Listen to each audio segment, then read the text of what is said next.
주간 동안 또 잘 지내시다가 전에서 만나게 돼서 그렇게 생각합니다.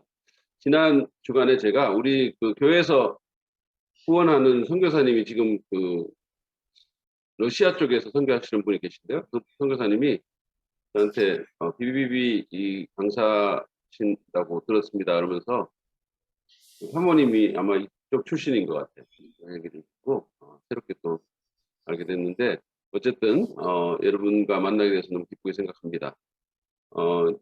이 지난 시간에 영적 리더와 하나님에 대해서 그리고 리더의 자질에 대해서 또 나누고요. 오늘은 리더의 사명과 또 리더의 승리에 대해서 좀 얘기를 하도록 하겠습니다. 제가 예전에 우리 아이 키울 때 큰아이 우리 아들인데 어릴 때 이제 목욕을 시켜주죠. 목욕을 이렇게 제가 시켜주는데 목욕을 시켜주다가 이 아이한테 복음을 전해야 되겠다는 생각이 너무 드는 거죠. 어떻게 할까 하다가 그날 이제 목욕을 시켜주는데 물이 확 뜨겁게 나온 거예요. 그러니까 뜨거워 이러더라고. 그래서 내가 딱 생각이 났어. 하늘아 뜨겁지. 너 지옥은 얼마나 뜨거운지 아니? 그렇게 얘기를 하니까 얼마나 이거하고 비교할 수 없이 뜨겁다고. 그럼 너 지옥 가고 싶냐? 그랬더니 안 가고 싶다는 거야. 절대로 안 가는 거야. 그래서 너 죄가 있으면 지옥 못 가는데 너 죄 있니? 뭐 그래가지고 이제 거기서부터 시작해가지고 그 목욕탕에서 복음을 전했어요. 복음을 전하니까 너무 잘 받아들이는 거죠. 그래가지고 자기 어릴 때인데 그런 일화가 있었습니다. 그런데 사실은 뭐 그게 좋은 전도법은 아닌데 제가 이제 이걸 열면서 시작하면서 얘기하는 이유 중에 하나가 제 아들이니까 제가 너무 사랑하는 아들이니까 굉장히 어렸을 때인데 그럼에도 불구하고 이 아이가 정말 예수님 믿고 또 정말 하나님 자녀가 되고 천국 갔으면 좋겠다 이런 생각이 너무 많이 들어서 그 복음을 제가 이렇게 그런 식으로 전한 거죠. 열정이죠. 어떤 면에서 보면 좀 방법은 미숙했다 할지라도. 근데 요즘 이렇게 제가 보면 그 목회자들 가운데서 자꾸 이 복음 전도에 대한 열정을 좀 잃어가고 있는 이런 게 좀 보이는 것 같아요. 그러니까 다른 쪽으로 이렇게 신경을 너무 많이 쓰시는 거죠. 제가 한 작년인가 재작년인가 이동원 목사님을 이렇게 필그림 하우스에서 만나가지고 한 2시간 정도 이렇게 교제를 한 적이 있습니다. 교제를 한 적이 있는데 이제 여러 이제 본인 뭐 사역에 대한 얘기를 쭉 하시면서 이런 얘기를 하셨어요. 그러니까 자기가 코스타 같은 거 이렇게 하면서 복음주의 운동을 해왔는데 그거 하면서 이 복음 전도로 인한 구원의 확신 그리고 선교 이 두 가지를 이렇게 기둥으로 해서 이렇게 사역을 해왔는데 지금 이거를 비판하는 젊은 목회자들이 있다는 거죠. 그러면서 그거 너무 강조했다고 이렇게 이제 비판하는데 그러면서 이제 그 얘기를 하시면서 이동훈 목사님이 이런 얘기를 하셨어요. 아니 복음하고 선교 2개 빼면 뭐가 남아요? 그런 얘기를 하신 적이 있고요. 그 다음에 또 제가 이제 가깝게 지내는 컴패션이라는 그 단체의 대표이신 서정희 목사님하고 이렇게 얘기를 하는 과정 가운데 그분이 이런 얘기를 하더라고요. 뭐 요즘 뭐 구제하고 여러 가지 참 이런 거 좋은 일 많이 하는데 나누고 뭐 이런 거 많이 하는데 근데 복음 전하지 않으면 그 모든 게 무슨 소용이 있어요? 이러더라고요. 그분이. 그러니까 그 국제 어린이 구호단체의 대표께서도 결국은 우리가 이런저런 수단들을 통해서 복음을 전해야 된다. 이거를 강조하신 것 같아요. 물론 우리가 가난한 사람들 돕고 사랑을 베풀고 사회 정의에도 관심을 갖고 뭐 문화를 개혁시키고 문화적인 어떤 것들을 참여해야 되겠지만 그러나 가장 핵심적인 것, 기독교의 핵심 미션은 복음의 전파입니다. 우리가 어떤 위치에 있든지 간에 어떤 사역을 하든지 간에 모든 기독교의 리더들은 복음 전도, 복음 전파에 헌신해야 된다. 이렇게 생각합니다. 왜냐하면 복음을 뺀 기독교는 진짜 안고 없는 찐빵이잖아요. 그래서 여러분 이렇게 교회를 생각해 보면 교회는 복음으로 탄생했습니다. 그렇죠. 오순절 성령 강림절에 사도 베드로가 복음을 전했고 그래서 3,000명이 그날 교회에 더해졌다 이렇게 돼 있어요. 복음으로 교회가 탄생했고 복음으로 교회가 성장했어요. 그러므로 모든 크리스천 리더들은 뭐 어떤 구체적인 역할 가운데 있든지 어떤 위치에 있든지 간에 이 복음이라는 사명, 복음 전도라는 사명에 헌신해야 합니다. 근데 제가 이렇게 보면 아이러니하게도 교회에서 전도 제일 못하는 사람들이 목회자들, 또 교회 중직자들 이런 것 같아요. 교회 오래 다닌 사람들이 전도를 제일 못해요. 이게 여러 가지 이유가 있는데 제가 나중에 또 하나 말씀드리겠지만 어쨌든 이게 열정이 좀 사그라진 부분도 분명히 있다고 생각합니다. 그래서 우리는 이 복음 전도의 열정을 회복해야 된다. 리더는 복음 전도에도 리더가 돼야 된다. 제가 지난번에 얘기할 때 리더는 기도에도 리더가 돼야 된다라고 말씀을 드렸는데 리더는 복음 전도에도 복음을 전하는 그 열정에도 리더가 돼야 됩니다. 바울은 당시에 자신이 영적 아들로 생각하는 디모데에게 이제 편지를 보냈죠. 그 디모데가 에베소의 목회자로 있을 때 그때 때를 얻든지 못 얻든지 복음의 말씀을 전하라고 그렇게 전도자의 일을 하라고 권면을 했습니다. 그러니까 기회가 있든지 없든지 뭐 좋든지 안 좋든지 꾸준히 이 복음 전도에 힘쓰라라고 그렇게 얘기를 했죠. 여러분 복음이 뭡니까? 복음은 굿뉴스입니다. 그것은 우리가 할 수 없는 것을 하나님께서 우리를 위해서 하셨다는 믿을 수 없을 만큼 기쁜 소식이죠. 그것은 사람을 살리는 생명의 말씀입니다.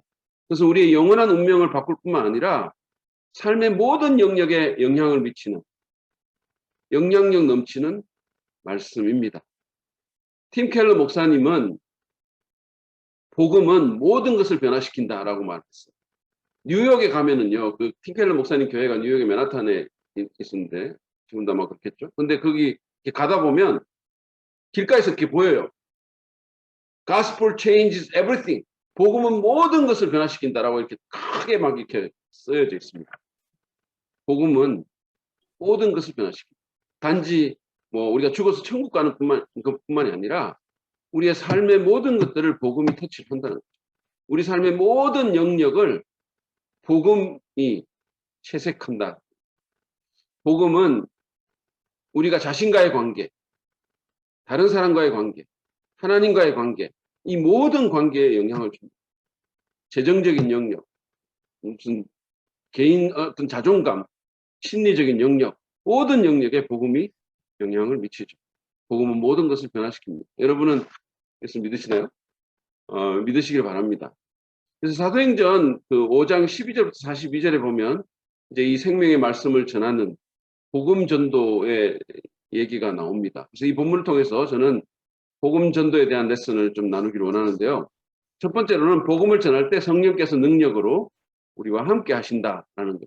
사도행전 5장 12절부터 16절 말씀을 보면 우리가 이 사실을 알 수가 있는데 우리가 복음 전하면 성령님께서 우리와 능력으로 함께 하십니다. 12절부터 16절을 보면 굉장히 활발한 전도가 지금 이루어지고 있어요. 예루살렘에서. 근데 놀라운 전도의 열매가 맺히고 있는 겁니다. 여러분 그 예루살렘이 어떤 곳입니까? 예수님이 십자가에 못 박혀 죽은 곳이고 그 대적자들이 우르르거리는 곳인데 거기서 지금 기적이 일어나고 있는 거죠. 유대교의 본산인데 거기서 예수 믿는 사람들이 계속 늘어나고 있는 거죠. 14절 말씀이 이 메인인데요. 한번 보시죠. 믿고 주께로 나오는 자가 더 많으니 남녀의 큰 무리더라. 주님께 예수님께 나오는 자가 점점 많아지는 거죠. 근데 그게 저절로 된 것일까요? 42절을 보면 이렇게 되어 있습니다. 그들이 날마다 성전에 있든지 집에 있든지 예수는 그리스도라고 가르치기와 전도하기를 그치지 아니한가. 날마다 어디에 있든지 예수가 그리스도다. 예수가 유대인들이 그토록 기다리던 메시아다. 하나님 나라를 이 땅에 구현시킬 그 왕이다라는 그 복음을 계속해서 전했다는 거죠. 그러니까 사도행전 5장 16절에 성령께서 역사하십니다. 예루살렘 부근에 수많은 사람들도 모여 병든 사람과 더러운 귀신에게 괴로움 받는 사람을 데리고 와서 다 나음을 입으니라. 정리하자면 그들은 하나님 나라의 복음을 계속해서 전했습니다. 열정적으로 매일같이 전도했습니다. 상황은 안 좋았죠. 적대자들이 우글거리는데 그런데 그런 가운데 성령이 역사하고 사람들이 믿었고 수많은 사람들이 죽게 나왔다는 거죠. 그래서 우리가 정말 복음을 전하는 그리스도인과 교회가 되기로 결단하기를 바랍니다. 그래서 그렇게 하고 기도하고 전도하면 하나님께서도 성령의 능력으로 우리와 함께 해주실 것을 믿습니다. 여러분 그 마태복음 28장에 이제 지상사명 그 부분을 보면 그 지상사명을 주시면서 내가 하늘과 땅의 모든 권세를 가졌다고 얘기를 하면서 내가 세상 끝날까지 너희와 항상 함께 하겠다 이렇게 얘기했어요. 근데 그게 단순히 그냥 아무것도 안 하는 사람에게 주어진 게 아니고 온 세상에 복음을 전하는 사람에게 주어진 약속이에요. 우리가 복음을 전할 때 하늘과 땅의 모든 권세를 가지신 분이 세상 끝날까지 우리와 함께 하신다. 사도행전 1장 8절에 보면 예수 그리스도의 증인이 되는 것과 성령의 능력을 연관시키기도 했죠. 분명한 사실은 우리가 복음을 전하면 우리 혼자 하는 것 같지만 사실은 그게 아니고 성령께서 우리와 함께 하신다는 거죠. 그러므로 때를 얻든지 못 얻든지 복음 전도에 헌신합시다. 그러면 생각지 못한 일이 일어날 것입니다. 때때로. 도저히 안 믿을 것 같은 사람이 믿게 되는 거죠. 저희 교회에서 이제 일어난 일인데요. 한 젊은 부부가 우리 교회를 왔어요. 근데 왔는데, 저는 그 젊은 남자인데, 그런 표정의 사람을 본 적이 없어요. 막 거의 죽을 것 같은. 완전히 그 표정이 너무 안 좋았어요. 직장에서 스트레스 받고 우울증에 걸린 사람인데, 그래가지고 이 사람이 이제 이 우울증 때문에 나온 거죠. 나와가지고, 누가 이제 또 소개를 해줘가지고 나왔는데, 처음에 나와가지고 5주 동안만 한번 시험적으로 다녀보겠다는 거죠. 그래서 이제 그 사람이 교회를 왔는데, 제가 이제 그 연말 연시 그때 왔는데, 상당히 바빴는데, 그래도 시간을 내서 주중에 그분을 만났어. 만날 때마다 복음에 대한 얘기를 했어. 그러면서 이제 집에서 읽어보라고 책을 줘서 보냈거든요. 그러니까 얘기를 계속하고, 그것도 모자라서 책을 줘서 이제 보냈는데, 이 사람이 뭐 우울증 걸리고 이러니까 책을 안 읽은 거죠. 근데 그 책을 갖고 왔는데 그 부인이 읽은 거예요. 부인도 뭐 처음에 왔을 때 표정 너무 안 좋았고 그랬는데 부인이 그 책을 읽고 예수님을 믿게 된 거예요. 성령께서 그 마음에 역사한 거예요. 그래가지고 5번만 보겠다는 그 부부가 계속해서 교회를 왔어요. 저는 계속 그 남편을 만났습니다. 근데 이 남편의 이제 회심이 시간이 상당히 걸렸죠. 계속 이렇게 믿기가 참, 어떨 때 눈물도 흘리고 막 이러다가 또 계속 이렇게 왔다 갔다 하더라고요. 그러다가 이 남편이 어느 날, 부활절이 지나고 나서 샤워를 하다가 주일날 들었던 부활절 말씀이 생각이 난 거예요. 그 샤워하는 가운데. 그러면서 그 샤워하는 중에 그 말씀이 역사를 한 거죠. 그래가지고 그게 믿어지더라는 거예요. 그래가지고 그 사람이 그곳에서 예수님을 주님으로 고백하고 예수를 믿었어요. 회심했습니다. 그래서 지금 이 부부가 한 사람은 찬양팀 멤버로 한 사람은 유치부 교사로 주님을 잘 섬기고 있어요. 의심이 가득 찼고 우울증에 걸렸고 불신에 차 있었고 귀신을 예배하기도 하고 완전 점집에서 만난 부부인데 완전 안티 기독교인이었는데 이런 사람이 어떻게 예수를 믿을 거라고 생각도 못했는데 믿게 된 거죠. 성령의 역사가 아니면 이런 일이 있겠습니까? 여러분 우리가 복음을 전하면 성령께서 능력으로 역사하심을 우리가 믿고 성령의 능력을 신뢰하는 가운데 복음을 전하는 저와 여러분 되기 바랍니다. 두 번째로 여기 17절부터 26절에 보면 복음을 전할 때 반대가 있겠지만 하나님께서 자기 백성을 보호하심을 또한 우리에게 가르쳐 주십니다. 반대가 없는 건 아니에요. 예수님도 반대했는데 반대가 왜였겠습니까? 그래서 제자들에게도 박해가 또 왔어요. 왜냐하면 그 유대인들이 종교인들이 시기했기 때문이죠. 그래서 사도들이 체포당합니다. 옥에 갇힙니다. 근데 천사들이 그들을 끌어내면서 흔들리지 말라고.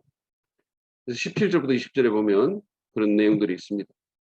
대제사장과 그와 함께 있는 사람, 즉 사두개인의 당파가 다 마음에 시기가 가득하여 일어나서 사도들을 잡아다가 옥에 가두었더니 주의 사자가 밤에 옥문을 열고 끌어내어 이르되 가서 성전에 서서 이 생명의 말씀을 다 백성에게 말하라 하매 그래서 이들이 기적적인 구조를 당하고 새벽부터 또 성전에 들어가서 복음을 전했어요. 근데 이건 사실은 아무도 몰랐죠. 21절부터 24절에 보면.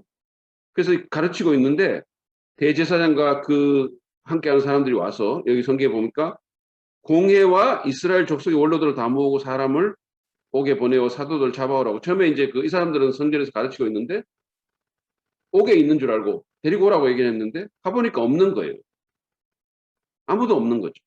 그래서 24절에 보니까 성전 맡은 자와 제사장들이 이 말을 듣고 의혹하여 이 일이 어찌 될까 하더니 이런 일이 벌어졌냐.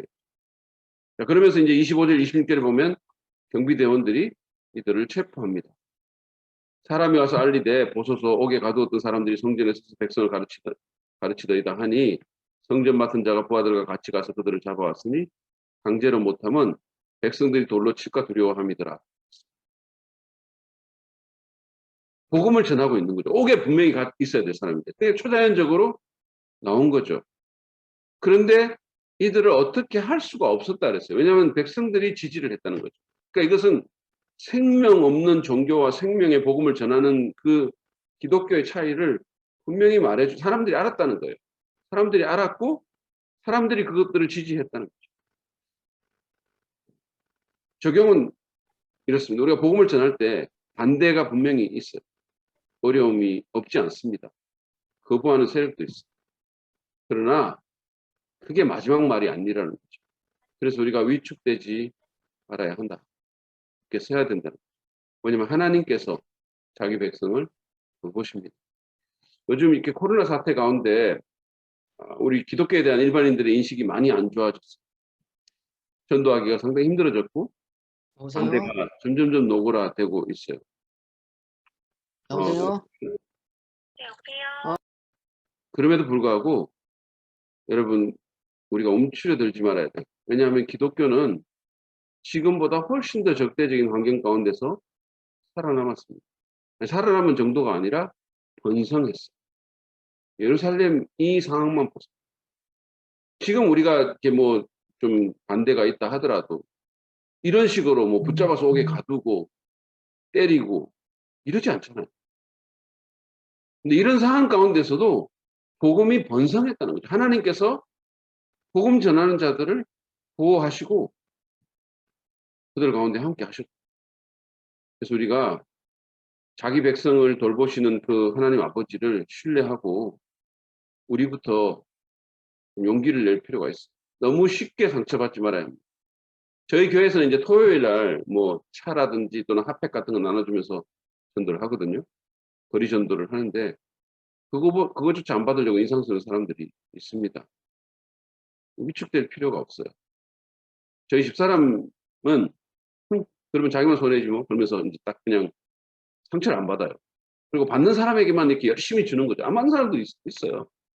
화내는 사람도 있어요. 근데 별로 상처를 안 받아요. 저는 제 아내가 상처 안 받는 사람이라서 너무 좋아요. 별로, 그러니까 여러분 그거 아시죠? 이렇게 어릴 때부터 우리 어릴 때 하는 거 누가 뭐 나쁜 말 하면 반사 이렇게 반사 이렇게 하면서 이게 약간 그런 멘탈리티가 있어요. 그래가지고 반대하는 사람이 있지만 나는 받는 사람한테 열심히 주겠다는 거예요. 그리고 받는 사람 또 감사하면서 받는 사람도 있어요. 아 고맙다고.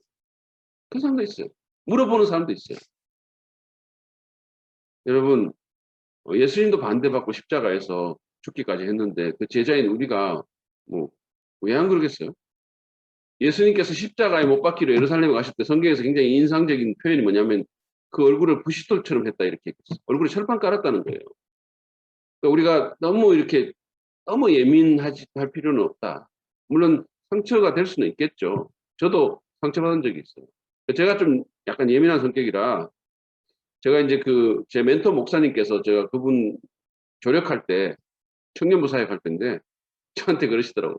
좀 그런 게 눈에 띄었는지. 이 목사는 때때로 좀 얼굴에 철판 좀 깔아야 돼 이렇게 얘기하시더라고요. 그러니까 이게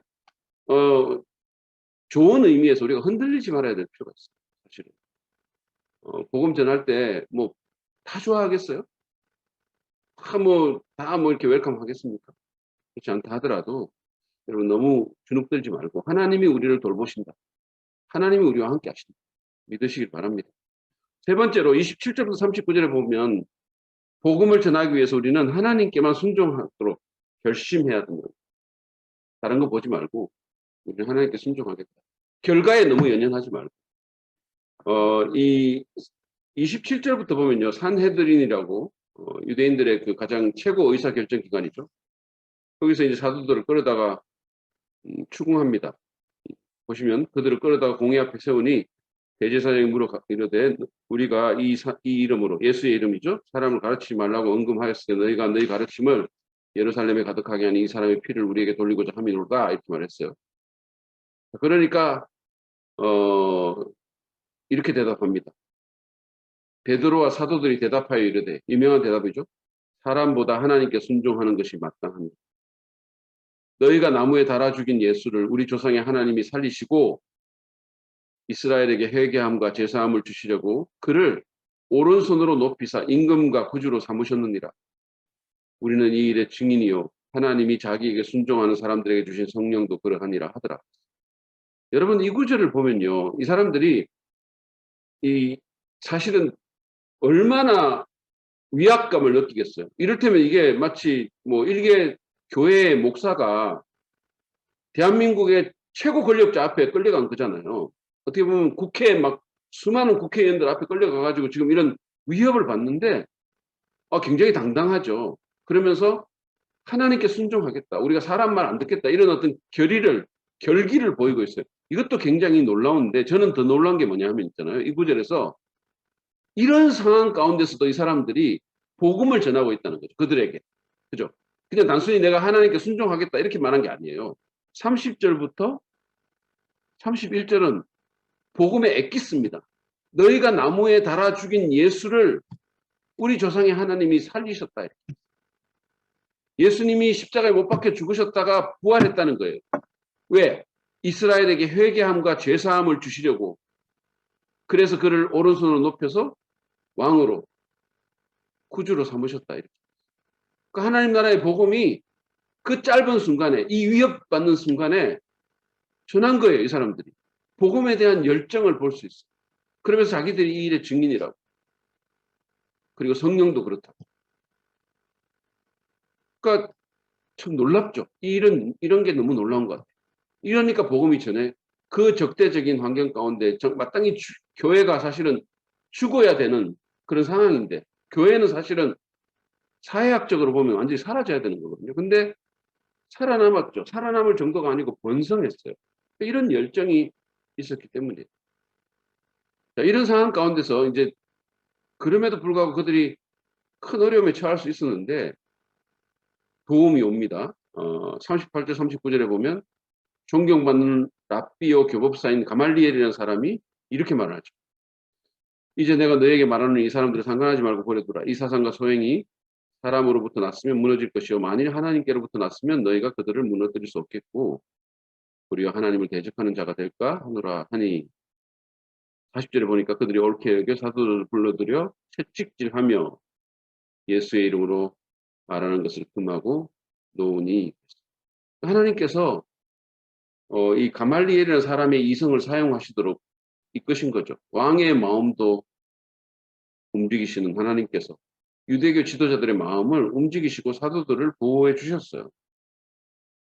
이게 순종하는 자에게 주님이 주신 은혜죠. 여러분 전도는 무엇보다 순종이에요. 이게 포인트예요. 우리는 하나님의 명령에 대한 순종으로 전도합니다. 전도는 어명이다 이런 말도 있잖아요. 왕의 명령이다. 주님께서 복음 전하라고 하셨기 때문에 그 말씀에 우리가 순종하는 거죠. 누구 말처럼 전도는 되고 안 되고의 문제 이전에 하고 안 하고의 문제예요. 그러니까 되고 안 되고는 하나님이 결정하시는 거죠. 그 결과는 그 열매는 사실은 하나님께 달려 있는 거죠. 우리는 순종해서 전하는 거죠. 하고 안 하고의 문제. 그래서 우리가 정말 그 복음 전도에 좀 열정을 갖고 순종할 필요가 있다. 이거는 순종의 문제. 효율성의 문제가 아니고. 제 멘토 목사님에게 들은 얘기예요. 이분이 개척 초기에 이제 막 매번 나가서 이렇게 막 집집마다 돌면서 복음을 전했대요. 거리에서 전하고. 이게 좀 오래된 얘기인데. 근데 한 번은 너무 이렇게 좀 힘들기도 하고 해가지고 이제 사무실에 앉아서 말씀을 준비를 하고 있는데 마음속에 하나님께서 부담을 주시더라고요. 너 나가야지. 그래서 나가서 이제 했는데 그날따라 너무 안 좋았대요. 그래서 이제 어떤 약국에 들어가서 전도지를 주면서 이제 복음을 전하는데 너무 매몰찬 거절을 당했다는 거예요. 너무나 매몰찬. 그래서 막 얼굴이 화끈거리고 막 깊은 모욕감을 느꼈대요. 그래서 너무 상처받고 실망해서 돌아왔는데 근데 그 다음 주 예배 때 새로운 사람이 교회로 왔다는 거죠. 그 개척 상황에서. 전도지 보고 온 거예요. 누군가가. 그러니까 이분이 이렇게 얘기하시더라고요. 하나님께서 자기가 그렇게 전도의 어명에 순종해서 나갔는데 그날은 아무것도 없었지만 오히려 모멸감만 당했지만 하나님께서 자기를 이렇게 위로해 주셨다. 여러분 우리는 순종해야 됩니다. 순종하기 위해서 우리는 비신자와 관계를 맺어야 돼요. 우리가 지금 거리전도 하기 힘들고 이렇다 하더라도 할 수 있는 게 있어요. 그건 뭐냐면 안 믿는 사람하고 관계 맺는 거예요. 이게 사실은 가장 효과적인 방법. 빌 하이벌스는 이런 말을 했습니다. 아무리 경건한 사람도 비그리스도인들과의 관계가 없으면 전도할 수 없다. 여러분 교회 오래 다니는 사람 제가 아까 말했잖아요. 뭐 중직자들, 목회자들 전도 잘 못한다고. 그 이유 중에 하나가 뭔지 아세요? 주변에 안 믿는 사람들이 없는 거예요. 교회를 오래 다니다 보니까 전부 믿는 사람들만 친구인 거예요. 그래서 믿지 않는 사람들과 관계를 맺어야 됩니다. 주님의 명령에 순종해서. 그래서 좀 불편하죠. 때로는 직장에서도 그렇고 불편합니다. 안 믿는 사람 오래 믿다 보면 안 믿는 사람 만나면 좀 불편해요. 그 사람들 때로는 담배도 피우고 뭐 욕도 하고 막 이러니까 불편하죠. 그럼에도 불구하고 우리는 그들과 관계를 맺고 그들에게 다가가야 돼요. 왜냐하면 생명의 메시지를 전하라는 그 주님의 명령에 순종해야 되기 때문입니다. 이제 마지막으로 네 번째로 40절부터 42절에 보면 복음을 전하면 어려움이 있어도 주님의 기쁨을 경험할 것이라는 교훈을 또한 이 말씀이 주시는 거죠. 우리가 어려움이 분명히 있습니다. 그렇지만 기쁨도 있다. 자, 41절에 보시면 이제 이런 말씀이 있죠. 사도들은 그 이름을 위하여 능력받는 일에 합당한 자로 여기심을 기뻐하면서 공회 앞을 떠났다. 매 맞았다 그랬거든요. 이 매 맞는 게 뭐 그냥 뭐 뗐지 이런 거 아니잖아요. 30cm 자로 때리는 거 아니다. 아마 피가 흘렸을 거예요. 등에 막 흉터가 생기고. 그렇지만 주님 주신 기쁨이 가득했다는 거죠. 이런 기쁨이 있었기 때문에 공의의 협박이 그들을 중단시킬 수 없었어요. 사실은 예수의 이름으로 말하지 말라 그러고 놔줬는데, 때리고 놔줬는데 42절에 보면 우리가 좀 전에 읽었던 것처럼 날마다 성전에 있든지 집에 있든지 예수는 그리스도라고 가르치기와 전도하기를 그치지 않았다. 계속해서 전했다는 거예요. 여러분 전도하면 기쁨이 있어요. 이것은 전도해본 사람만 아는 거예요. 뭐 아픔도 있죠, 때로는. 그러나 기쁨도 있습니다. 몇 달 전에 이제 우리 교회 새가족 한 명이 제가 복음을 전했는데요. 이분이 목회자 딸인데, 목사님 딸인데, 한동대를 나왔어요. 근데, 교회에 대한 상처가 있고, 자기 안 믿는다는 거예요. 그 남편도 이제 그 학교 출신인데, 캠퍼스 커플인 것 같아요. 근데 남편은 믿음이 좋은데, 부인은 안 믿는 거예요. 어떻게 됐냐 하니까, 이 남편이 학교 새벽 기도에 나와가지고, 한 자매가 막 우는 것을 봤어요. 그래서 새벽 기도까지 나와가지고 울며 기도하는 걸 보니까 엄청 믿음 좋은 자매였구나 이렇게 생각을 했다는 거예요. 그래가지고 사귀었는데 알고 보니까 그게 아니고 부모가 억지로 한동대를 가라고 했어요. 더 좋은 학교에 자기가 정말 됐는데 부모가 억지로 그 학교를 보냈다는 거예요. 그래서 하도 억울해가지고 잠도 못 자고 뒤척뒤척 거리다가 거기 와서 운 거예요. 그래가지고 어쨌든 이 자매에게 제가 이제 복음을 전했는데 새가족반 마칠 때 제가 물어보니까 그 자매가 이렇게 얘기한 거예요. 10% 믿는다고 해요. 10%. 그래서 제가 10% 믿어도 너무 기쁘다 그랬어요. 10% 믿어. 나중에 이제 50% 믿고 60% 믿고 언젠가 100% 믿을 거 아니겠습니까? 여러분 복음 전하는 자에게는 기쁨이 있어요. 작년인가 저희 교회에서 후원하는 개척교회에서 이제 저희 교회 와가지고 침례식을 하는데 그 목사님의 장인 장모님이 구원을 받은 거죠. 복음 듣고. 그래가지고 그냥 완전 눈물바다가 된 적이 있어요. 침례 받으면서 사람들이 울고. 전도하는 개인과 교회에는 기쁨이 있어요. 복음 전하는 교회 생기가 넘칩니다. 여러분, 교회가 복음을 안 전하면 이게 고인물이 썩는다고 그냥 이게 굉장히 어려워져요. 내부 문제에 몰입하고 별것 아닌 문제로 싸우고 비판하고 이렇게 하는 거죠. 근데 교회가 함께 복음 전하는 일에 헌신하면 활력이 생기고 사명의식, 사람들의 시선이 바깥으로 나가고 긍정적인 에너지가 생기고 기쁨을 경험하게 되죠. 우리는 주님 주실 그 기쁨을 기대하면서 개인적으로 또 공동체적으로 함께 복음을 전할 수 있기를 바랍니다. 그러니까 하나님께서 우리가 모든 사람에게 다 전할 수는 없지만 내 삶의 주변에 두신 그 사람들, 그 잃어버린 자의 이름을 부르면서 전도할 수 있게 해달라. 그들의 이름을 부르고 기도할 필요가 있어. 그리고 그를 만나서 관계 맺고 친구가 될 수 있어야 됩니다. 우리가 리더일수록 이 사명에 헌신적으로 임하고 본을 보이는 그런 일이 있기를 바랍니다. 어떻게든 여러분 정말 복음을 전합시다. 진짜 복음은 우리의 핵심 미션이에요. 크리스천 리더는 복음에 목숨을 걸어야 됩니다. 그럴 때 우리가 주님의 기쁨을 누리고 주님께서 일하시는 것을 보게 되고 선한 영향을 미칠 수 있게 될 것입니다. 누가복음 15장 7절에 보면 이런 말씀이 있어요. 내가 너에게 이르노니 이와 같이 죄인 한 사람이 회개하면 하늘에서는 회개할 것 없는 의인 99으로 말미암아 기뻐하는 것보다 더하니라. 천국의 파티를 열게 만드는 것이 바로 우리의 복음 전도라는 거예요. 누군가가 회개하고 예수 믿으면 천국의 잔치가 열린다. 그래서 우리를 보호하실 그 주님 하나님을 신뢰하고 성령님의 역사를 기대하면서 순종함으로 복음 전하는 여러분 되시길 바랍니다. 두 번째로 우리 리더의 사명과 연관해서 또 말씀을 나누고 싶은 부분은 사람 건축과 연관된 부분입니다. 사람 건축. 저희가 2년 전, 그러니까 2년 전이 아니죠. 이제 2022년이니까 2019년도 9월 달에 교회 건축을 하고 이제 그 새로 개발되는 지역에 들어왔거든요.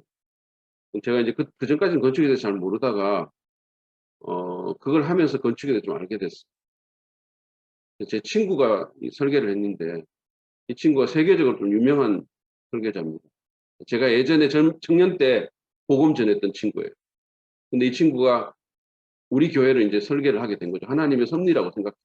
근데 어쨌든 간에 이 친구를 보면서 막 이렇게 처음에 그림을 그리고 이렇게 하고 머릿속에 있고 이런 것들이 실제로 막 이루어지는 모습을 보니까 굉장히 놀랍더라고요. 그래서 저희 교회가 이게 그 건축하고 나서 뭐 큰 교회는 아닌데 저희 교회가 건축하고 나서 세계적인 건축상을 2개나 받았어요. 굉장히 이렇게 좀 아름다운 교회다. 뭐 그리고 이제 그 독특한 교회다 이렇게 해가지고 그런 일이 있게 됐거든요. 그래서 그걸 보면서 제가 야, 건축가가 참 매력적인 그런 직업이구나 이런 생각을 하게 됐어요.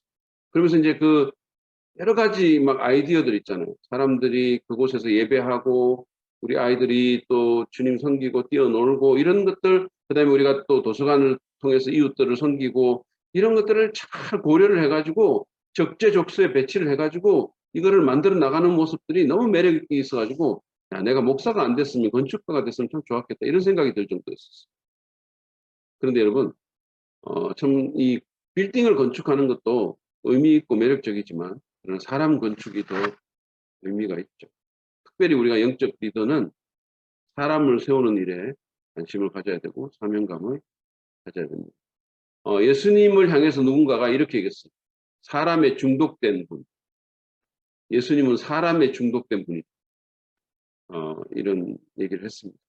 예수님이 그렇다면 우리도 그래야 될 거 아닙니까? 크리스천 리더로서 사람을 세우는 일, 사람을 건축하는 일에 열정을 갖고 우리 자신을 드릴 필요가 있습니다. 그것이 리더의 또 다른 사명입니다. 사도행전에 보면 이 사람 건축가가 하나 나오는데 바나바예요. 이 사람은 사도행전 나올 때마다 다른 사람을 세우는 일에 마음을 다해서 헌신하고 있음을 볼 수 있습니다. 그래서 바나바의 얘기를 좀 보면서 우리가 사람 건축의 일에 헌신할 때 기억해야 할 것이 무엇인지를 한번 살펴보도록 하겠습니다. 먼저는 사람 건축가로서 우리는 다른 사람의 필요를 돌아봐야 합니다. 사도행전 4장 36절에서 37절에 보면 이 바나바에 대한 얘기가 나오죠. 우리가 전에도 한번 읽은 것 같은데 그불에서는 레이족 사람이 있으니 레이지파입니다. 이름은 요셉이라. 사도들이 일컬어 바나바라, 번역하면 위로의 아들이라. 바나바가 별명이죠. 격려의 아들, 위로의 아들 하니 그가 밭이 있음에 팔아 그 값을 가지고 사도들의 앞에 주니라. 그 당시에는 지금보다 훨씬 가난했죠. 사회가. 굉장히 가난한 사회였고요. 우리는 지금 너무 잘 살고 있지만 그때는 안 그랬잖아요. 거기다가 그 오순절 이 절기를 지키기 위해서 온 순례자들이 그때 와가지고 복음 듣고 그리고는 돌아가지 않고 있는 분들이 있었어요. 그러니까 이를테면 노잣돈이 다 떨어진 거죠. 그리고 또 고아와 가부 이런 사회 복지 시스템이 없었기 때문에 굉장히 어려운 사람들도 있었죠. 자, 이런 사람들 때문에 예루살렘 교회에 필요가 많이 생겼습니다. 바나바는 이런 사람들의 필요를 보고 자신의 그 재산을 처분을 해가지고 교회에 드린 거죠. 그는 다른 사람들의 필요를 돌아보는 그런 사람이었습니다. 우리 교환에 보면 나쁜 놈이라는 이렇게 돼 있었는데 이거 제가 이제 이회수라는 소설가가 있잖아요. 그분이 쓴 글쓰기의 공중부양이라는 책을 읽다가 본 건데 그 책에서 이렇게 썼어요. 어떤 놈이 나쁜 놈일까? 이렇게 질문하면 나뿐인 놈이 나쁜 놈이다. 이렇게. 나뿐인 놈이 나쁜 놈. 나뿐인 놈이 의문학적인 변천 과정을 거쳐서 나쁜 놈이 되었다고 그렇게 실제로 주장을 하고 있어요. 그게 맞는지 안 맞는지는 모르겠지만 그러나 나뿐인 놈은 나쁜 크리스찬이기도 해요. 빌립보서 2장 3절에 4절에 보면 이런 말씀이 나옵니다. 아무 일에든지 다툼이나 허영으로 하지 말고 오직 겸손한 마음으로 각각 자기보다 남을 낫게 여기고 각각 자기 일을 돌볼 뿐더러 또한 각각 다른 사람들의 일을 돌보아 나의 기쁨을 충만하게 하라. 자기 일을 돌아보라 그랬어요. 자기 일을 돌봐야 되죠. 책임 있게 살아야 됩니다. 그러나 동시에 다른 사람들의 일을 돌아보라 그랬어요. 자기만 돌보면서 살지 말고 다른 사람들의 일을 돌아보라 그랬어요. 그리고 다른 사람들을 나보다 낫게 여기라고 해요. 어떤 사람들은 이걸 각각 자기보다 남을 낫게 여기고 이렇게 보이는 사람이 있어요. 낫게 여기지 말고 낫게 여기라 했어요. 자, 적용을 하자면 이래요. 요즘은 제가 이제 보니까 반려동물에 많은 투자를 하는 시대가 됐어요. 사람이 밀리는 그런 실정입니다. 강아지 유치원도 있고 강아지 호텔도 있고 그렇더라고요. 근데 제가 들어보니까 이게 금액이 장난이 아니에요. 그리고 이거 정말로 하는 그런 돈이 드는 거죠. 심지어는 교회 다니는 사람들은 이 반려동물 장례식까지 목사님한테 요구하는 그런 사람도 있다고 들었어요. 목사님, 우리 애가 죽었는데, 우리 애가 바로 그 반려동물이에요. 우리 애가 죽었는데, 장례 예배 좀 해달라고. 이렇게 얘기를 한다는 거죠. 목사님이 너무 곤란해지는 거죠. 그리고 그거 아세요? 동물 그 장례 업체까지 생겼습니다. 동물 장례 업체까지 생겨가지고, 그래가지고, 고객이 원하는 대로, 기독교식이면 기독교식으로, 불교식이면 불교식으로, 이 장례 의식을 실어준다는 그런 얘기도 들었어요. 저는 반려동물의 필요를 돌아보는 것에 대해서 시비를 걸고 싶은 생각은 없어요. 제가 말하고자 하는 포인트는 뭐냐면 동물의 필요를 돌아보는 것만큼 사람의 필요를 돌아봐야 된다는 거죠. 아니 그 이상이죠. 사실은 사람을 더 많이 봐야 되는 거죠.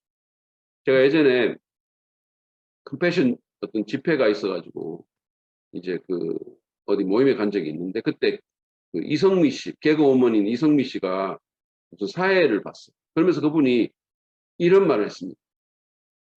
자기 교회 목사님께서 집에 반려동물 있는 사람은 그 반려동물 숫자만큼 컴패션 아이들 후원하라고 그랬다는 거예요. 제3세계 아이들 돌보라고. 그래서 자기도 그 말 듣고 아이 4명인가를 후원하게 됐다고 이렇게 얘기를 하더라고요. 근데 사실 그 말이 맞잖아요. 반려동물 4마리 우리가 하면 사람도 그 정도는 해야 되는 거 아니에요. 포인트는 이거예요. 다른 사람의 필요를 돌아보고 사람에 우리가 투자할 필요가 있다는 거예요. 우리가 한 달에 커피 좀 절제하고 피자 한두 판 안 먹으면 그러면 우리가 정말 어려운 제3세계 아이들 또 선교사님들 개척교회 목회자들 그 필요를 돌볼 수 있어요. 우리가 혼자가 힘들면 그룹으로 해도 됩니다. 저희 교회 청년들은 한때 조를 짜가지고 어려운 아이들의 교복을 이렇게 그룹으로 마련해 주기도 했어요. 그래서 우리가 뭐 여러 가지 필요를 돌볼 게 많겠죠. 그러니까 자기 필요도 있고 그러나 그럼에도 불구하고 다른 사람들의 필요를 돌아보는 그게 바로 사람 건축가가 해야 될 일이라는 거죠. 두 번째로 또 우리는 이 바나바의 경우를 통해서 배울 수 있는 게 사람을 믿고 받아줄 필요가 있습니다. 그게 사람 건축가가 해야 됩니다. 사도행전 9장에 보면요. 이 사울이라는 사람이 부활하신 예수님 만나서 극적으로 회심하는 얘기가 나옵니다. 이 사람이 이제 믿는 사람하고 교제를 하려고 했어요. 근데 그 전에 교회를 너무나 핍박하던 사람이기 때문에 아무도 그를 받아주지 않았어요. 이 주홍 글씨가 딱 붙어 있는 사람이잖아요. 그 사람들이 이 사람의 회심을 믿지 않았어요. 그래서 사울이 외톨이가 된 거죠. 아무도 그를 믿어주고 손을 내밀어 준 사람이 없어요. 위험 부담이 너무 크죠. 이런 사람하고 내가 어울렸다가 무슨 오해를 받으려고 이런 생각이 들잖아요. 그런데 누군가가 손을 내밀어 준 사람이 있어요. 바로 그가 바나바예요. 사도행전 9장 26절에서 28절에 보면 이런 말씀이 나옵니다. 사울이 예루살렘에 가서 제자들을 사귀고자 하나 다 두려워하여 그가 제자됨을 믿지 아니하니. 그 대단한 사도들이 두려워했다 그랬어요. 사울 같은 사람하고 어울리기를 두려워했는 거죠. 근데 바나바가 데리고 사도들에게 가서 그가 길에서 어떻게 주를 보았는지와 주께서 그에게 말씀하신 일과 다메섹에서 그가 어떻게 예수의 이름으로 담대히 말하였는지를 전하니라. 사울이 제자들과 함께 있어 예루살렘에 출입하며. 그러니까 바나바가 이 사울이라는 과거의 핍박자를 믿어주고 받아줬을 뿐만 아니라 공동체에 소개시켜 준 거죠. 여러분 이런 사람이 없었다면 바울이 과연 오늘날의 바울이 될 수 있을까요? 하나님께서 우리에게 그러셨던 것처럼 그잖아요. 하나님이 우리를 다 아시고 우리 과거가 어떤 줄 아시면서도 의심하지 않고 있는 모습 그대로 우리를 받아주신 것처럼 우리도 이런 하나님의 모습을 나눌 필요가 있다. 특별히 리더는 더욱 그렇게 해야 합니다. 여러분 이걸 공부하고 연관돼서 한마디 하자면 그 피그말리온 육아법이라는 게 있죠.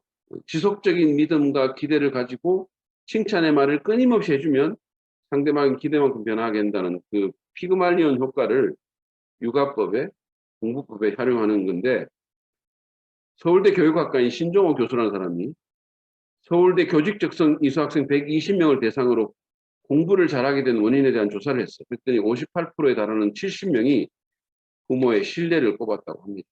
부모가 신뢰해줘서 학습에도 영향을 미쳤다는 거죠. 그래서 누군가를 믿어주고 받아주는 것. 그게 그 사람에게 긍정적인 동기를 부여하고 힘과 용기를 줍니다. 여러분은 사람을 믿고 받아주시는 편이십니까?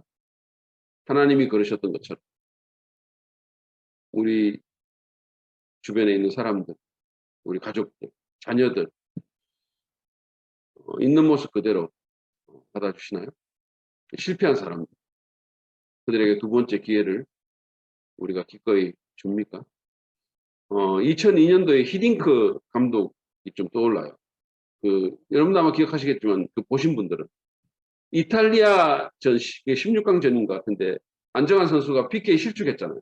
그때 막, 저는 그거 보고 너무 흥분해가지고, 근데 이제 히딩크 감독이 계속 안 빼더라고요. 이 사람을 계속 기용을 하는 거죠. 입에 거품을 물고 제가, 왜 저 안가를 안 빼냐고, 빼야 된다고, 저건 컨디션 안 좋은데, 그냥 PK 실축했는데, 막 그러면서 엄청 그랬는데, 종료 직전에 설기현 선수가 동점골을 넣고, 안정환이 연장전에서 골든골을 넣어가지고 8강에 올려놓은 거죠. 제가 그거 보고 얼마나 이게 회개가 되는지. 그때 히딩크 감독은 우리를 포기하지 않으시는 우리 하나님을 닮은 거예요. 주님을 닮은 거죠. 여러분, 사람은 물론 믿기 어려운 존재예요. 근데 사람이 아니라 우리가 주님을 바라보고, 그를 사랑하시고, 그 가운데 역사하시는 그 하나님 바라보고, 그를 받아줄 필요가 있어요. 주님이 말씀하셨잖아요. 내가 너희를 받은 것처럼 너희도 서로 받으라 그랬어요. 특별히 교회 공동체라든지 크리스찬 소그룹 모임이라든지 이런 가운데서 우리가 이 명령을 심각하게 받아들 필요가 있어요. 우리는 주님께서 성령으로 하나 되게 하신 가족이잖아요. 물론 우리가 분별력을 가져야 될 필요가 있겠지만 우리는 기본적으로 서로를 신뢰하고 격려하고 용납해야 합니다. 끊임없이 의심하고 트집 잡고 몰아붙이고 판단할 때 이 사람이 움츠러들고 무너지는 거예요.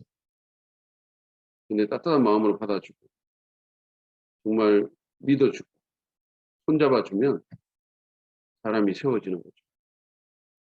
리더가 이런 좀 큰 마음을 가질 필요가 있거든요. 뜨거운 가슴, 사랑이다. 그래서 손잡아주고 어려움에 처한 사람 손잡아주고 실패한 사람에게 한 번 기회를 더 주고 그 사람이 자기 모습 그대로 공동체 가운데 들어올 수 있게 만들어주는 이것이 사람 건축에 열정을 지닌 크리스천 리더가 해야 될 일입니다. 그리고 또 우리가 바나바의 모습을 통해서 또 배울 수 있는 사람 건축가의 모습은 세 번째로 하나님과 더 가까워지도록 도와주는 거죠. 이게 어떻게 보면 가장 중요한 핵심이기도 해요. 우리가 사람을 건축한다는 것은 단순히 그 사람이 뭐 세상에서 잘 서고 성공하도록 그렇게 해주는 것뿐만 아니라 하나님과 가까워지도록 도와줘야 됩니다. 사도행전 11장에 가면 이 스데반의 박해로 흩어진 사람들이 이방 세계인 안디옥에까지 가서 복음을 전합니다. 이게 굉장히 놀라운 일이에요. 여러분, 이 사람들은 사실은 지금 용어로 말하면 평신도들이죠, 대부분이. 왜냐하면 그 예루살렘 교회에 핍박이 났을 때 그때 사도들은 거기 남았다 그랬거든요. 그러니까 요즘 말하는 평신도들이 외국으로 간 거예요. 핍박 때문에 다른 나라로 간 거죠. 얼마나 살기가 힘들겠어요? 우리 같으면 만약에 우리가 그런 일이 있어가지고 바깥에 나간다. 우리가 무슨 어디 주변 나라로 간다. 무슨 동남아로 간다. 얼마나 힘듭니까? 그런데 이 사람들은 그런 상황 가운데서 복음을 전했어요. 놀라운 사람들. 그래서 어떻게 보면 세계 선교의 일이 평신도들로부터 시작이 된 거죠.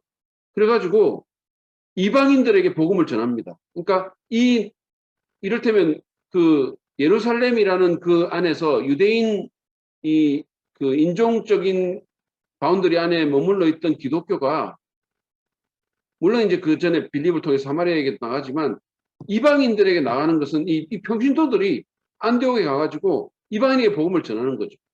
세계 선교의 놀라운 일이 이들을 통해서 이루어지는 거예요. 그래서 안디옥에 많은 사람들이 구원의 큰 역사가 일어나는 것을 보게 됩니다. 그러니까 이제 예루살렘 교회가 이 사람들을 그리스도 안에서 양육하기 위해서 사람 건축가 하나를 안디옥에 파송을 하는 거죠. 바나바를 파송합니다. 자, 11장 22절부터 26절을 보면 바나바가 한 일이 나와 있죠.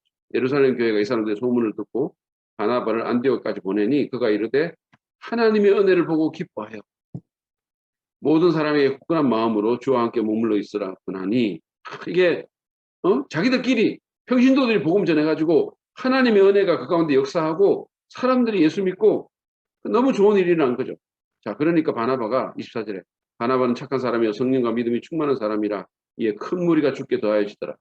바나바가 사울을 찾으러 다소에 가서 만남에 안디옥에 데리고 와서 둘이 교회에 1년간 모여서 큰 무리를 가르쳤고 제자들이 안디옥에서 비로소 그리스도인이라 일컬음을 받게 됐다 그랬어요.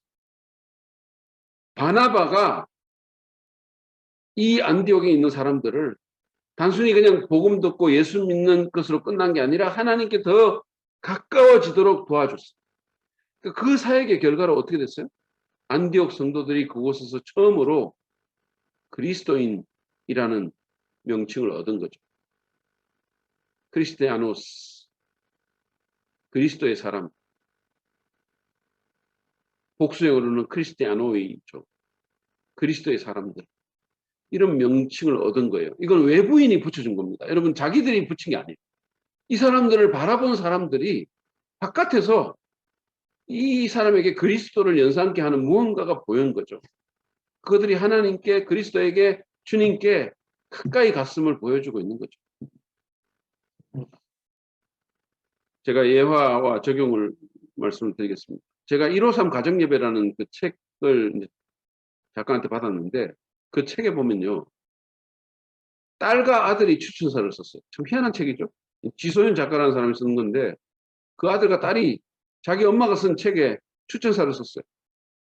그래서 이런 말이 거기 나옵니다. 저희 부모님은 아직 살아 계시지만 저는 이미 유산을 받았습니다. 가정예배라는 유산입니다. 그러니까 부모님이 삶으로 또 말씀으로 가정예배로 자녀들을 하나님께 더 가까이 가도록 도와줬기 때문에 아이들이 너무 잘 커가지고 그래서 엄마의 책에 추천서까지 쓰는 이런 놀라운 일이 있게 된 거죠.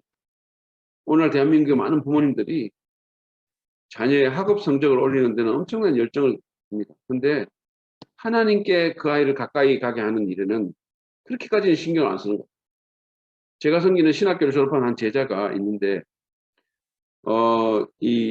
어떤 부모님에게 자기 자녀 과외를 해달라는 부탁을 받았다는 거예요.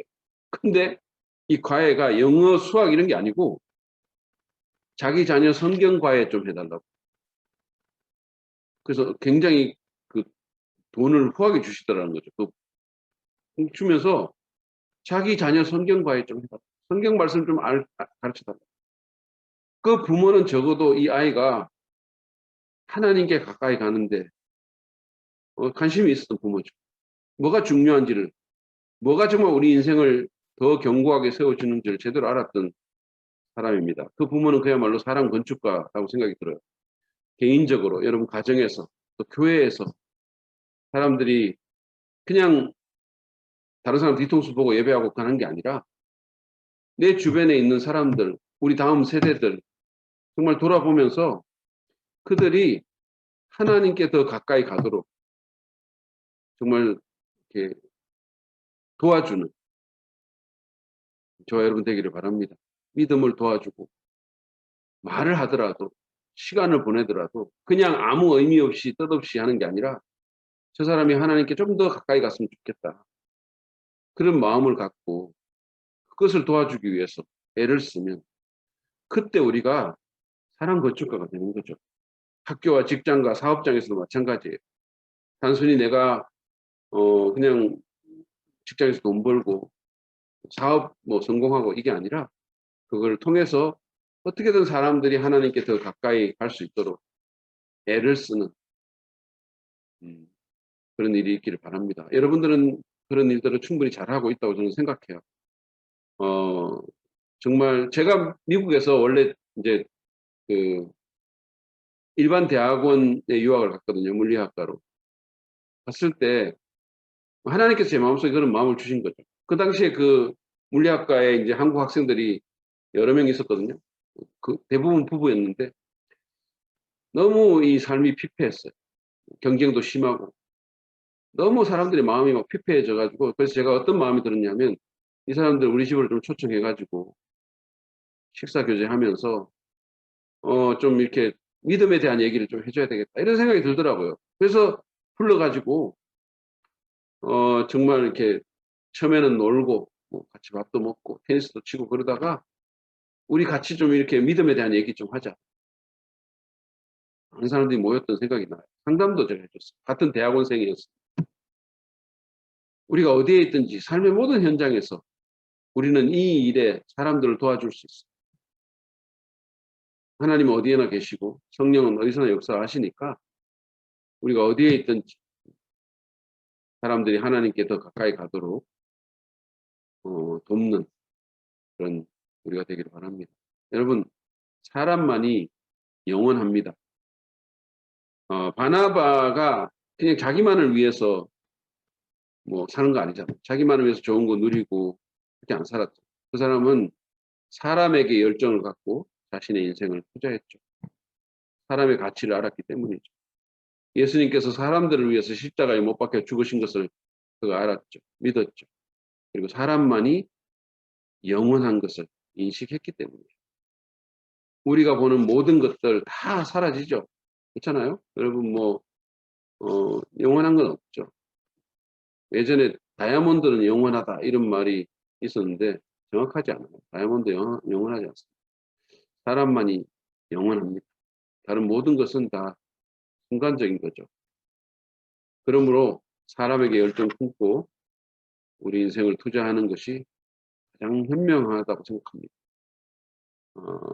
사람을 세우는 우리가 되길 바랍니다. 누군가의 필요를 돌아보고 믿고 받아주고 두 번째 기회를 주고 그가 하나님께 더 가까이 가도록 도와주는 저와 여러분 되시길 바랍니다. 그럴 때 우리를 하나님께서 리더로 쓰시려고 있습니다. 세 번째로 우리가 살펴볼 것은 좀 더 구체적으로 양육에 대한 얘기를 좀 하겠습니다. 리더의 사명. 많은 사람들이 이 지상 사명에 대한 얘기를 하면 전도나 선교에 대한 생각을 하죠. 그 말이 맞습니다. 예수님은 우리에게 예루살렘과 온 유대와 사마리아 땅까지 이르러 복음을 전해라 그렇게 말을 했고 증인되라고 얘기했고 온 천하에 다니면서 복음을 전하라고 하셨죠. 그런데 지상 사명은 그것만이 아닙니다. 마태복음 28장에 보면요. 사람들을 제자로 삼아 내가 너에게 분부한 모든 것을 가르쳐 지키게 하라라고 말씀하셨어요. 다시 말하면 단순히 전도만 하고 끝나는 게 아니라는 거죠. 지상 사명은 전도로 끝나는 게 아니고 그 사람을 주님의 제자로 양육해라는 거죠. 내가 가르쳐 너에게 분부한 모든 것을 가르쳐 지키게 해라 했어요. 그래서 양육은 전도처럼 교회와 크리스천 리더의 사명입니다. 근데 이 사명을 사도 바울처럼 신실하게 잘 이행한 리더도 없다고 생각해요. 바울은 탁월한 전도자였죠. 의심의 여지가 없습니다. 근데 동시에 그는 영적인 양육의 열정을 지닌 제자 훈련가였었어요. 그 모습을 사도행전 18장이 잘 보여줍니다. 이 사도행전 18장 18절부터 28절을 보면 바울의 얘기가 나오고 또 그의 동역자였던 브리스길라와 아굴라 부부가 등장을 합니다. 그래서 이 사람들의 모습을 보면서 양육에 대해서 한번 생각해 보기를 바랍니다. 먼저 본문 보시면 사도행전 18장 11절에 1년 6개월을 머물며 그들 가운데서 하나님의 말씀을 가르쳤다. 바울이 자신의 2차 전도 여행 중에 유럽으로 건너가가지고 1년 반 동안 그리스의 남부 도시인 고린도에서 하나님의 말씀으로 열심히 고린도 성도들을 양육을 했어요. 자, 그러다가 이제 18절부터 19절에 보면 더 여러 날을 머물다가 형제들과 작별하고 배 타고 수리아로 떠나갈새 브리스길라와 아굴라도 함께 하더라. 브리스길라와 아굴라 이 부부들은 참 특별한 게 뭐냐면 성경에 보면요. 보통 이제 이렇게 얘기를 하면 남자 이름이 먼저 나오거든요. 아굴라와 브리스길라 이렇게 나오거든요. 이게 정상인데 이 부분은 부인 이름이 먼저 나오는 경우가 좀 더 많아요. 제가 지금 기억이 안 나는데 7번인가 나온 다음에 그중에 한 4번은 부인 이름이 먼저 나옵니다. 그러니까 부인이 상당한 역할을 했던 사람입니다. 어쨌든 간에 바울이 일찍이 서원이 있었으므로 갱그레아에서 고린도에서 가까운 곳이에요. 갱그레아에서 머리를 깎았더라. 에베소에 와서 그들을 거기 머물게 하고 자기는 해당에 들어가서 유대인들과 변론하니 이랬어요. 자, 고린도라는 그 지역에 있다가 이제 수리아로 이제 에베소로 떠나가는 거죠. 떠나가는데 갱그레아라는 곳에서 머리 깎고 이제 소아시아 지역 에베소로 갔습니다. 종교적인 소원 때문에 이제 갱그레아라는 인근 도시에서 머리 깎고 그리고 이제 배를 이용해서 에베소에 들렀어요. 지금 터키에 에베소가 있습니다. 근데 지나가는 길에 들렀는데, 근데 잠시 틈이 있으니까 그가 어떻게 했어요? 19절에 보니까 회당에 들어가서 유대인들과 변론했어요. 말씀에 대한 토론을 합니다. 그러니까 바울은 이 말씀에 대한 열정이 정말 너무나 뜨거웠어요. 그리고는 이제 20절부터 22절에 보면 여러 사람이 더 오래 있기를 청하되 허락하지 아니하고 작별하여 이르되 만일 하나님의 뜻이면 너에게 돌아오리라 하고 배를 타고 에베소를 떠나 가이사라에 상륙하여 올라가 교회 안부를 물은 후에 안디옥으로 내려갔어.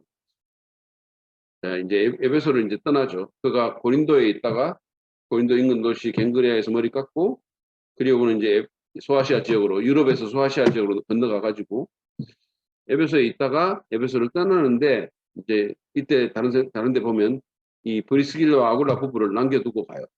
그래서 이제 바울이 떠난 후에 이 부부가 5년 동안 에베소 교회를 대신 목회합니다.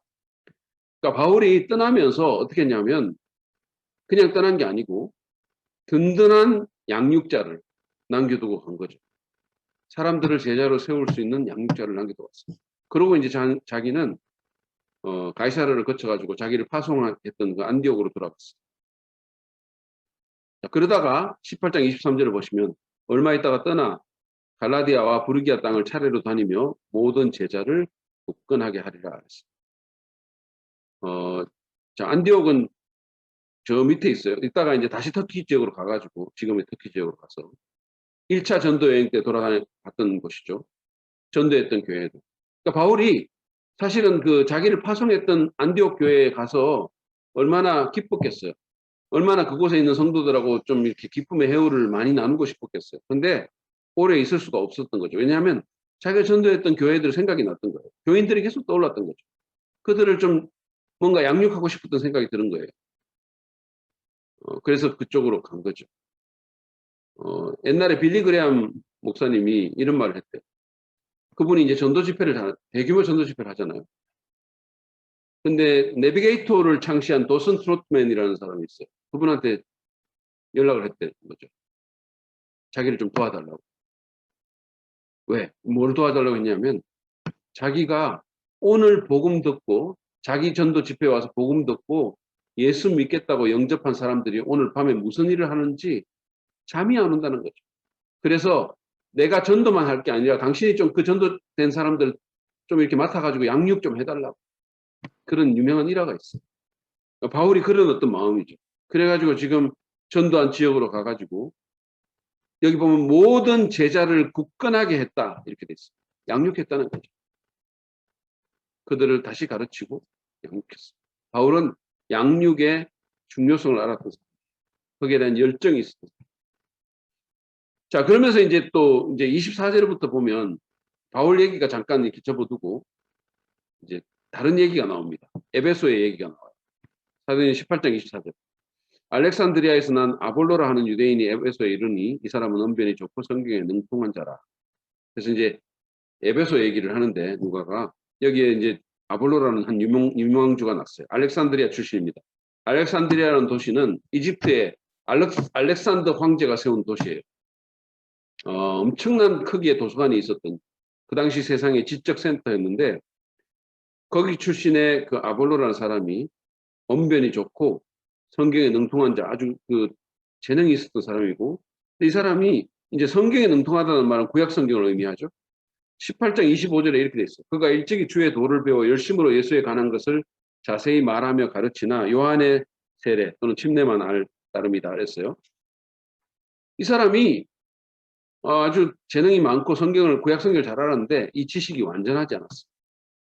예수님에 대해서 말을 했는데 누가는 그가 요한의 침례밖에는 모른다 이렇게 얘기했어요. 아마 그는 이 침례자 요한의 제자들에게 요한이 말한 메시아에 대해서 배웠던 것 같아요.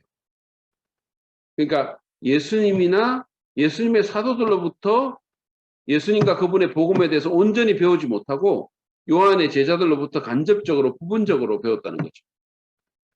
그러니까 아볼로가 말한 내용이 틀린 내용은 아닌데 부족했던 거죠. 자, 이런 사람에게 사도행전 18장 26절을 보면 그가 회당에서 담대히 말하기 시작하거늘 브리스길라와 아굴라가 듣고 데려다가 하나님의 도를 더 정확하게 풀어 이르더라. 자, 그가 회당에서 설교하는 것을 보고 듣고 이 부부가 이 사람이 재능은 많은데 복음에 대한 이해가 부족하구나 이렇게 생각했던 거죠. 그래서 그를 데려다가 복음을 더 자세하게 정확하게 가르쳐 준 거죠. 아볼로가 더 온전한 그리스도인이 되고 더 나은 복음 사역자가 될 수 있도록 양육했던 거예요. 그러고는 이제 사도행전 18장 27절에 보면 아볼로가 아가야로 그러니까 고린도가 있던 그 그리스의 아가야주로 건너가고자 할 때 형제들이 그를 격려하며 제자들에게 편지를 써서 영접하라 하였더니 그러니까 이들이 양육해가지고 이 사람이 이제 그 양육을 받고는 자기가 아가야로 가겠다는 거죠. 그래서 추천서를 써서 보냈어요. 그랬더니 어떤 일이 일어났습니까? 그가 가며 은혜로 말미암아 믿은 자들에게 많은 유익을 주니 이는 성경으로서 예수는 그리스도라고 증언하여 공중 앞에서 힘있게 유대인의 말을 이기미르라. 자, 이것이 양육의 결과입니다. 열매입니다. 이 열매가 아가야에서 드러났어요. 아볼로는 아가야에 가서 이미 예수 믿고 주님을 따르는 성도들에게 말씀으로 큰 은혜를 끼칩니다. 그뿐만 아니라 구약 성경을 갖고 예수가 바로 구약에서 말한 그 메시아라는 사실을 유대인들 앞에서 힘있게 증언했어요. 그러니까 신자에게나 비신자에게나 능력 있는 말씀의 사역자로 서게 된 거죠. 자, 이것을 통해서 우리가 양육에 대한 교훈을 좀 얻기를 원하는데요. 첫 번째로 우리는 양육이 개인과 교회의 건강한 영적 성장에 필수적임을 알아야 합니다. 여러분, 바울은 이 양육에 대한 열정이 있었어요. 아까 제가 말한 것처럼. 그러니까 2차 전도 여행의 시발점도 1차 때 전도했던 교회들을 돌아보면서 양육하려고 갔던 거예요, 처음에. 오늘 본문에서도 보면 양육에 대한 바울의 열정을 너무 잘 볼 수 있어요. 전도만 하고 떠난 게 아닙니다. 그는 1년 6개월을 고린도에 머물면서 열정적으로 성도들을 훈련시켰어요. 여행하는 동안에도 시간을 내서 양육하죠. 브리스길라와 아굴라 부부의 경우도 마찬가지였습니다. 그들은 최선을 다해서 양육했어요. 아볼로를 양육했어요. 여러분, 우리가 아이가 이렇게 제대로 서기까지 얼마나 많은 수고와 투자와 헌신이 요구되는 줄 아이를 키우신 분들은 다 알 거예요. 저희 부부는 이제 미국에 유학생으로 가가지고 공부하던 시절에 첫 아이를 낳았거든요. 그래서 저희가 그 당시에 저도 공부를 했고 저희 집사람도 공부를 해가지고 너무 힘들었어요. 그래서 하나님께 하나님 우리의 힘든 사정을 감안해서 부모에게 협조적인 아이를 좀 주세요. 이렇게 기도를 했어요. 근데 주님이 응답하지 않으셨습니다. 부모에게 전혀 협조적이지 않은 아이가 나왔어요. 정말로 막 엄청나게 설치고 밤에 2시간마다 깨서 울고 그냥 뭐 예민하게 그지없었어요. 우리 집사람이 너무 힘들어가지고 이거 그냥 다시 물을 수도 없고 이거 내 뱃속에 다시 집어넣을 수도 없고 뭐 이런 얘기를 한 적이 있었어요. 그렇게 잠을 설쳐가면서 스트레스 받아가면서 돈을 써가면서 부부싸움 하면서 키웠거든요. 근데 이 인간은 저 혼자 큰 줄 알아요. 지가 잘나서 큰 줄 알아요. 근데 여러분 우리가 알잖아요. 양육이 없이 아이는 절대 저절로 못 큽니다. 영적 성장의 비결도 마찬가지예요. 양육을 할 때 제자로서 양육하고 성숙한 그리스도인이 되도록 계속해서 도와줄 때 그때 성장하는 거죠. 제가 거기 이제 우리 교회 교인들의 간증을 이렇게 실었는데 한번 읽어봐 드릴게요. 양육을 통해 있는 그대로 나를 받아주신 하나님의 사랑 안에서 나 자신을 그리고 용서하기 힘들었던 누군가를 받아줄 수 있었고 지금 여기서 하나님을 더욱 닮고 싶다는 소망을 가질 수 있었다. 뭐 이런 것도 있고요. 또 다른 그 밑에 보면 양육을 받으면서 자기 믿음이 왜 흔들렸는지 알게 됐다는 얘기도 합니다. 그러면서 이제는 전과 다르다고 하나님께 더 자주 고백하고 기도하고 나아가고 남편과 가족들 더 사랑해주고 그들 그대로를 인정하며 바라보려고 노력한다 했어요. 이 남편은 안 믿는 남편이거든요. 그들을 위해 내가 바라는 것을 강구하는 것이 아니라 하나님의 계획에 맡기며 믿음과 기도로 나아가는 것이 하나님 아버지를 기쁘게 하는 것임을 깨닫게 되었고 실천하게 실천하려고. 그래서 남편의 구원을 위해서 적극적으로 기도하고 있다고. 하나님 자녀로 만난 교회 가족들도 잘 이해할 수 있게 되었고 그들의 만남을 통해 하나님의 뜻하신 일이 무엇인가 이해하게 되었고 작은 것부터 실천해 보리라 다짐됐습니다. 얼마 전에 힘들어하는 이웃과 언니에게 복음을 전하기도 했다. 이 사람 거의 안 믿는 사람으로 우리 교회에 온 사람이에요. 그런데 양육받고 변해가지고 지금 전도자가 되고 기도하고 있고 그리고 제가 무엇보다도 좀 이렇게 감사한 것은 관계적인 삶에서 변화되고 있고 좀 더 참아주고 사랑해주고 우리가 적용하는 것은 이 양육의 열매라는 것이 말이죠. 피양육자가 건강하게 성장해서 다른 사람을 품는 그런 리더가 되는 거거든요. 그래서 제가 그런 의미에서 이 양육은 책에도 그렇게 썼어요. 양육은 리더의 재생산이다. 새로운 리더를 계속해서 만드는 것. 그러니까 우리가 예수 믿어가지고 양육받으면 또 다른 양육자가 되는 거잖아요. 그러니까 리더를 재생산하는 거죠. 그래서 우리가 뭐 1대1로 양육을 하든 그룹으로 하든 이 과정에 참여할 필요가 있어요. 그게 우리가 누군가의 리더가 되고 선한 영향을 미칠 수 있는 가장 확실한 방법입니다. 우리 자녀들도 믿음으로 양육하는 자녀들에게 내가 그를 제자로 키우는 양육자. 그다음에 다음 세대의 어떤 사역의 교사들. 이거 너무 중요한 거예요. 아이들을 주님의 제자로 양육하는. 저는 솔직히 이 자라나는 다음 세대들에 대한 생각을 하면 마음이 너무 아파요. 정말로 너무 그래요. 아이들이 교회를 떠나가고 있는 거. 제가 현지 목회자잖아요. 아이들이 코로나 시대 때 이 중고등부 아이들 막 교회 떠나는 아이들 너무 많고 여러분 주일학교 없는 교회가 50%를 넘는다 그러잖아요. 제가 통계를 봤는데 우리 청소년들의 복음화율이 뭐 3.8% 이렇대요. 우리나라 청소년들의 복음화율이 여러분 보통 성교학적으로 이거 그 미전도 정족 분류할 때 3% 이하면 미전도 정족이라고 그러거든요. 복음화율이. 우리 지금 청소년들이 미전도 정족 비슷하게 된 거죠. 대학생들 비슷해요. 너무 마음이 아프죠. 그래서 우리 자녀들을 우리가 되찾아와야 됩니다. 그들을 그리스도 안에서 양육하고 부모로서, 교사로서, 또 선배로서 우리가 그렇게 해야 되겠죠. 어떤 식으로든 영적 양육에 참여하는 저와 여러분 되기를 바랍니다. 그럴 때 교회인과 교회가 정말 영적으로 성숙해질 수 있어요. 성숙. 두 번째로 우리가 배울 수 있는 교훈은 누군가를 양육하면서 한 사람의 가능성을 결코 과소평가해서는 안 된다. 이 아볼로를 보면 바울이 나중에 고린도서에서 3장 6절에서 이렇게 말합니다. 나는 심었고 아볼로는 물을 주었다. 나는 심었고 아볼로는 물을 주었다. 여러분 아볼로라는 사람이 원래는 잘 몰랐던 사람이잖아요. 복음에 대해서 정확하게 잘 몰랐던 사람이에요.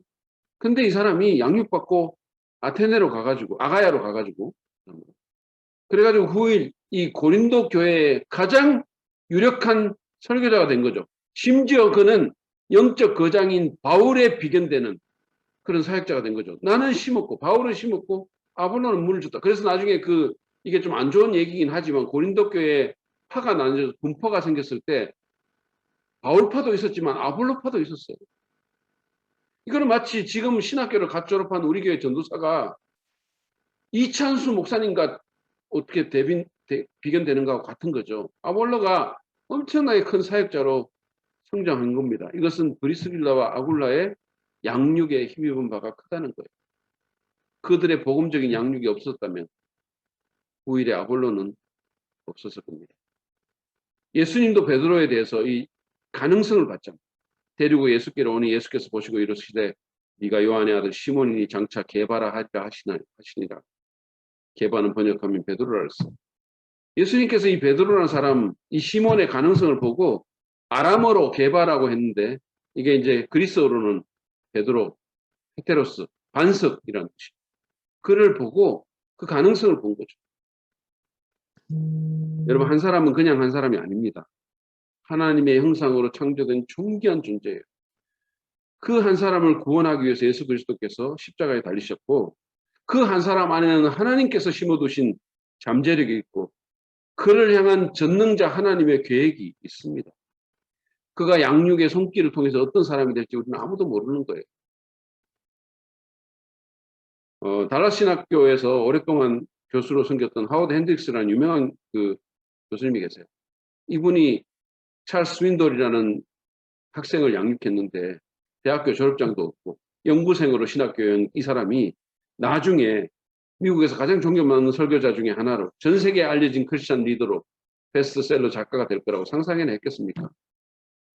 그러므로 우리가 부모로서 또 누군가의 양육자로서 여러분 다음 세대 교사로서 내가 양육하는 사람, 내가 정말 제자로 키우고 싶은 한 사람이 어떤 잠재력을 갖고 있는지 결코 그것을 가소평가하지 않기를 바랍니다.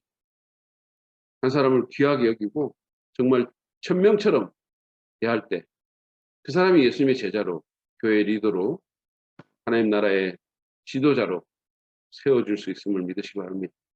마지막으로 이 양육에 대해서 우리가 배우는 것은 온유하게 가르치고 겸손히 배워야 된다는 거죠. 이 브리스길라 아굴라 경우를 보면 여러분 브리스길라 아굴라는 사력 있게 아볼로를 다뤘어요. 사람들 앞에 면박 안 주고 정말로 그들을 집에 데려가가지고 그를 집에 가서 정말로 성심성의껏 양육했습니다. 아볼로 또한 나름대로 은사가 있었잖아요. 나름대로 지식도 있었어. 근데 뭐 내가 왜 당신한테 배우냐고 말하지 않고 겸손하게 자신을 복종시켰죠. 기분 나빠하지 않았어요. 그래서 여러분이 양육자라면 온유하게 가르치십시오. 많은 경우에 이 우리가 가르치고 제자 훈련할 때 이 태도 때문에, 이 양육자의 태도 때문에 상처받는 사람도 많아요.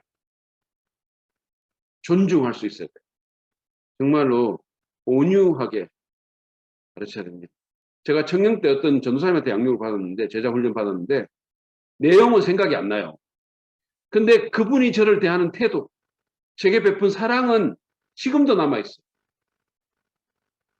여러분이 피양육자라면 겸손히 배우십시오.